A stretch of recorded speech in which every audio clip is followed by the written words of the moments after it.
E aí, mais um detonado. Antônio, eu tinha que ter dois ruins, demorei pra fazer, mas estou fazendo, né?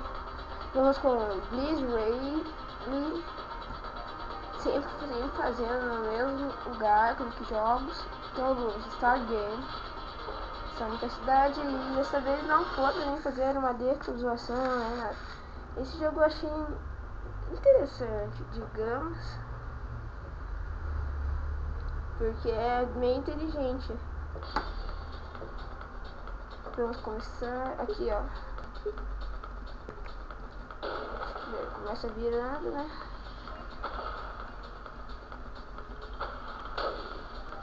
Depois disso a gente não consegue correr mais rápido dele, mas o jogo, digamos, é interessante, ó. Pode ver. Eu no começo achei um carro de espião, mas sei lá, não é não. E é com a minha especialidade de dirigir. Ah, é, galera. Eu achei, não sei muito bem, não prometo nada, mas talvez eu faça o detonado Toy Story 3.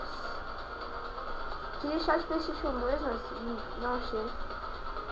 É uma pequena pena. O filme foi legal. Não sei se o jogo vai ser também. Então, na verdade isso aqui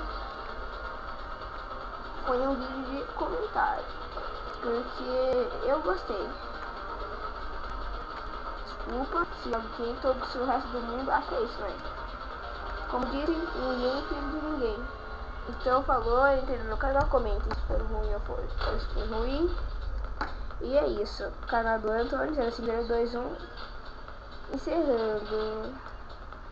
Por favor, press shift.